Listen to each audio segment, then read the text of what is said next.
Last year, the entire United States launched 178 rockets into space. Sounds like a lot, right? Well, the country just set a brand new target. More than 1,000 launches and reentries every single year by 2030. That's almost 3 trips to space a day. But here's the strange part. The plan behind that number is barely about rockets at all, and the place it's really pointing isn't orbit, and it isn't Mars. It's a permanent base on the moon. So how do you actually get from a launch pad in Florida to people living up there? To see why this is such a jump, look at how fast that number has been moving. Back in 2013, the last time the US bothered to write a national policy like this one, the whole country managed a few dozen orbital launches in a year. By 2025, it was up to 178, and one company did most of the lifting. SpaceX flew 165 of those 178 missions, mostly Falcon 9 rockets hauling up batches of Starlink internet satellites, then dropping their boosters back onto landing pads to be flown again. So the starting line is already about 10 times busier than it was a decade ago.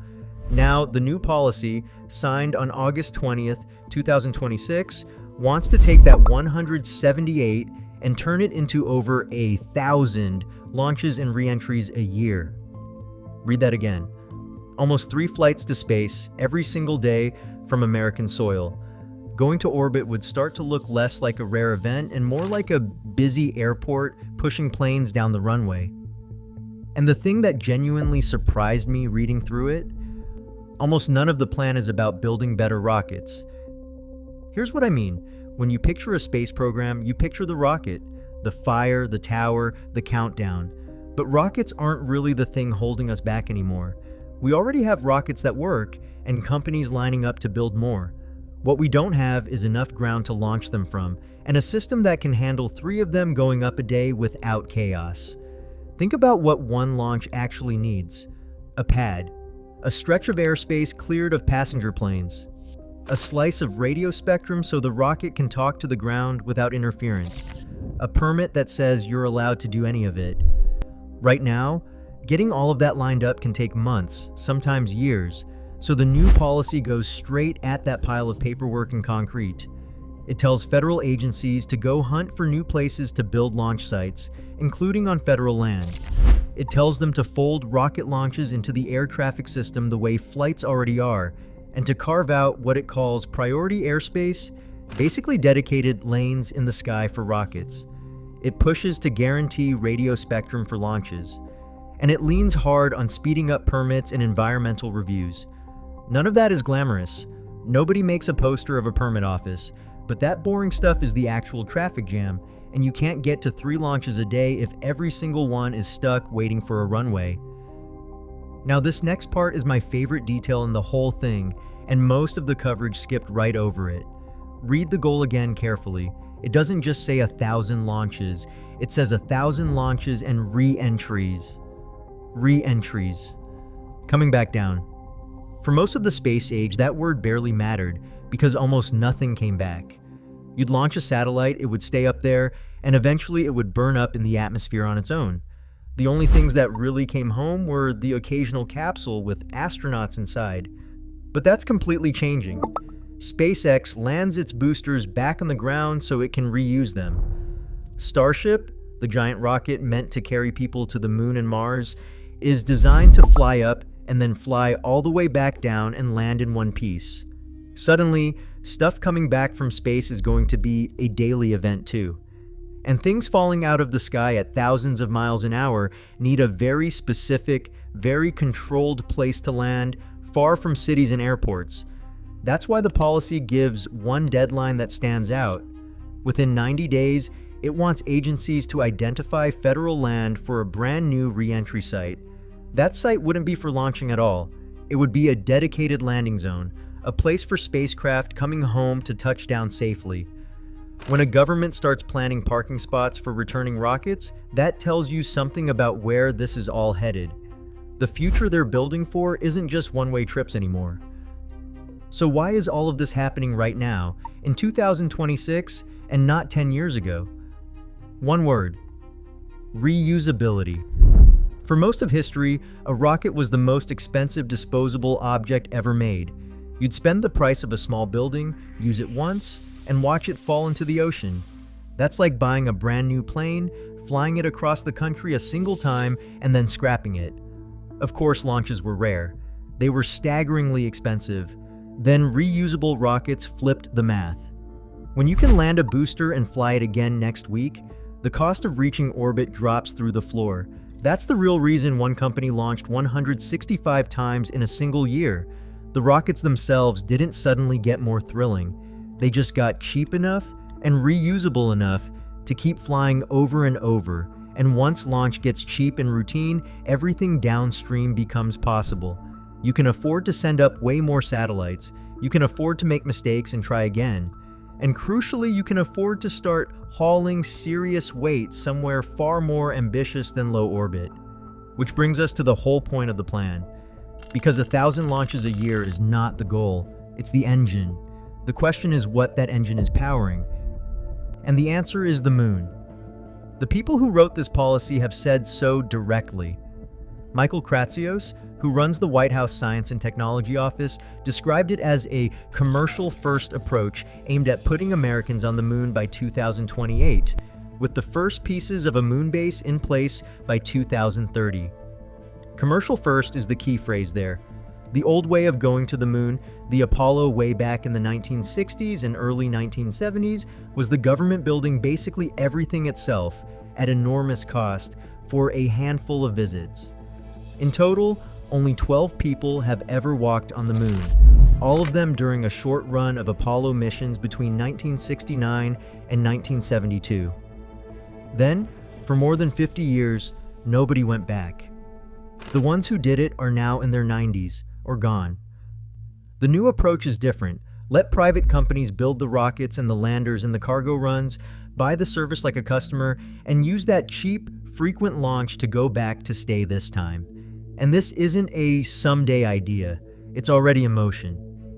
In April 2026, NASA flew a mission called Artemis 2. 4 astronauts rode a capsule called Orion on a loop around the moon and back. They traveled 252,756 miles from Earth, which is the farthest any human being has ever been from home. Nobody landed, it was a flyby, but it was the first time people had traveled that deep into space since the Apollo era, so the countdown to boots on the ground has genuinely started. Quick pause. If you're into this kind of thing, go ahead and hit subscribe. We get into space and science every single week, and there's a lot more where this came from. Okay, so how does all that launching actually turn into people on the moon? This is where it all connects. Getting people onto the moon and keeping them there is not one trip. It's a mountain of stuff that has to be delivered. Habitats to live in, rovers to drive, science gear, tools, spare parts, and above all, fuel and supplies. You cannot haul all of that up on a couple of launches a year. You need a fire hose of launches, cheap and frequent, running constantly. That's the link. The 1,000 launch infrastructure is what makes a permanent moon presence physically affordable in the first place. And a lot of this is already happening, before a single new crew lifts off. Most of what's heading to the moon right now is robotic, uncrewed landers and little rovers, flown up by private companies. NASA runs a program called CLPS, where instead of building its own landers, the agency just pays companies to fly cargo up for it, like hiring a courier. In March 2025, a company called Firefly Aerospace nailed it, setting its Blue Ghost lander down upright and running a full set of experiments, the first clean commercial moon landing anyone had ever managed. More are right behind it, with cargo landers and rovers aimed at the South Pole to go scout that water ice ahead of any humans. And that's the logic of the whole thing. Robots are cheap, and you can send a swarm of them. So they go first, map the ground, and take the risks, so the astronauts who follow aren't landing somewhere blind. So that's the robotic wave, already underway. Putting actual people down is the harder job, and NASA has rebuilt its crude plan around that same commercial idea.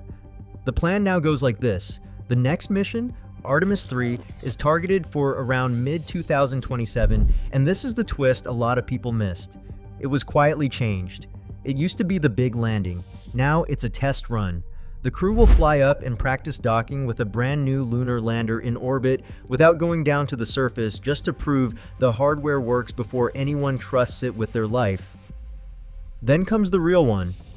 Artemis 4, targeted for early 2028, is set to be the first actual crewed landing since the Apollo era, and the vehicle carrying those astronauts down to the surface won't be built by NASA at all. It'll be a commercial lander, either SpaceX's Starship or Blue Origin's Blue Moon. That's the commercial first idea made real. Government astronauts riding down on a privately built spacecraft, fueled by an industry launching several times a day. Now, I keep coming back to the South Pole, so let me explain why everyone's fixated on that one spot. It's not for the view, it's for what's frozen down there.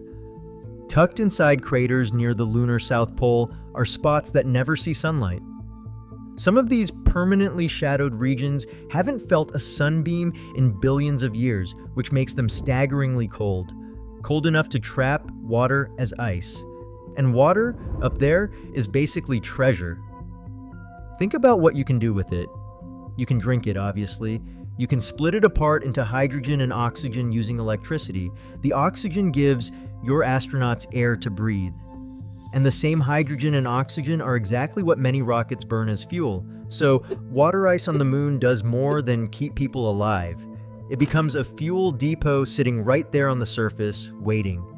Instead of dragging every drop of propellant all the way up from Earth, you could refill at the moon. That turns the moon from a dead-end destination into a stepping stone for going deeper into space. And that's really the answer to the obvious question, the one you might be shouting at the screen right now. Why bother going back at all? It comes down to three things at once. The moon is a source of raw materials, like that water ice. It's a practice run for the far harder trip to Mars. And it's a science lab we simply can't build anywhere on Earth. So those dark, frozen craters at the South Pole are worth more to a future moon base than almost anywhere else on the surface. That's why nearly every mission keeps aiming for the same corner of the moon. So step back and look at the whole picture. On its own, a memo about launch permits and airspace and re-entry zones sounds like the most boring thing a government could possibly produce. But it's the foundation the entire thing stands on. Cheap, frequent launch is the backbone. It feeds a steady stream of cargo and fuel and people up out of Earth's gravity. That stream is what supplies the robots scouting ahead and the Artemis missions behind them, the orbital test in 2027 and the landing in 2028. And those landings are what build toward the actual prize, the first pieces of a permanent moon base by 2030, a place where people don't just visit for a few hours and plant a flag, but stay and work and refuel and push on from there. Whether the timeline actually holds is a genuine open question. These dates have a long history of slipping, and turning 178 launches into 1,000 in 5 years is wildly ambitious. But the plan is now on paper, the rockets are flying, and for the first time in half a century, a permanent return to the moon is something people are actively building toward, step by step. And if the launch pads really do start firing 3 times a day, the hard part won't be getting to the moon. It'll be finding room to park. If you want to see which lander actually wins the race to carry those astronauts down, Starship or Blue Moon, that story is right here, and it's a wild one.